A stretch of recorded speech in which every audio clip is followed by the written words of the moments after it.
Assalamualaikum. Today I am here with a new recipe. Have you tried any of my recipes? Let me know. And for more videos, stay tuned and subscribe to my channel. Let's start.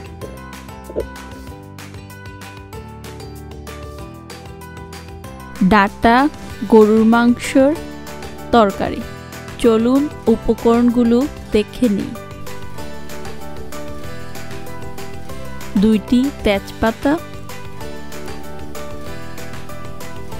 2 থেকে 4 টুকরো দারুচিনি, 4টি এলাচ, আধা চামচ ভাজা গরম মশলা,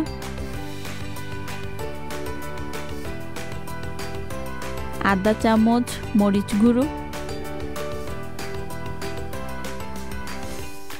আধা চামচ ভাজা জিরের গুঁড়ো, আধা চামচ ধনে গুঁড়ো, আধা চামচ হলুদ গুঁড়ো, লবণ স্বাদ মতো,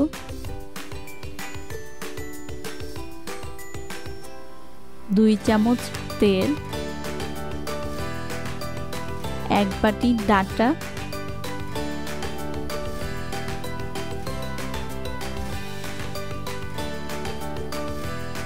পেঁয়াজ রসুন আদা 1 কাপ বাটা,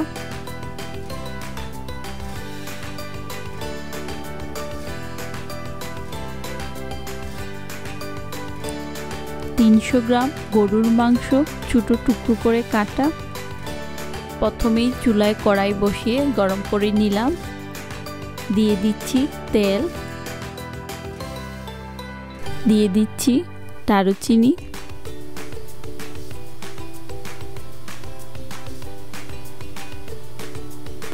এলাচ,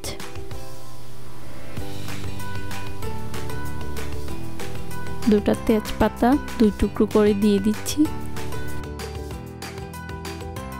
গরম মশলাগুলো নাড়াচাড়া করে ভেজে নিব। এখন দিয়ে দিচ্ছি বাটা মশলা। মশলাগুলো নাড়াচাড়া করে পানিটা হালকা শুকিয়ে নিব। একে একে দিয়ে দিচ্ছি সব শুকনো উপকরণগুলো। ভাজা গরম মশলার গুঁড়ি আমি পরবর্তীতে ব্যবহার করব।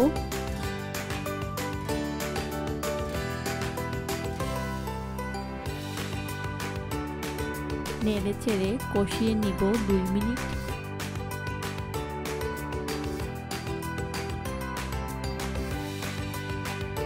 মশলাটা কষানো হয়ে গেছে। যখন দেখবেন তেলটা উপরে উঠে গেছে তখন বুঝতে পারবেন যে পারফেক্টলি কষানো হয়ে গেছে। এখন দিয়ে দিচ্ছি মাংস। আমি ছোট টুকরো করে নিছি ডাটার সাথে মিল রেখে। আপনারা চাইলে বড় ছোট করে নিতে পারেন। মশলার সাথে মাংসগুলো নেড়েচেড়ে মিশিয়ে নিব।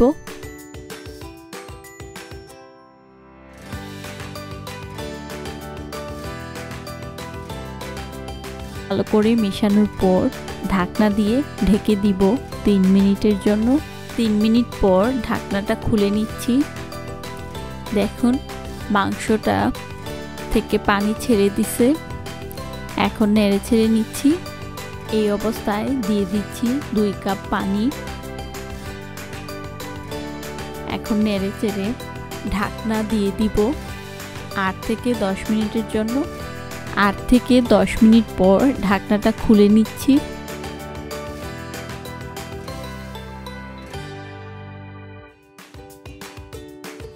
দিয়ে দিচ্ছি 1 বাটি ডাটা।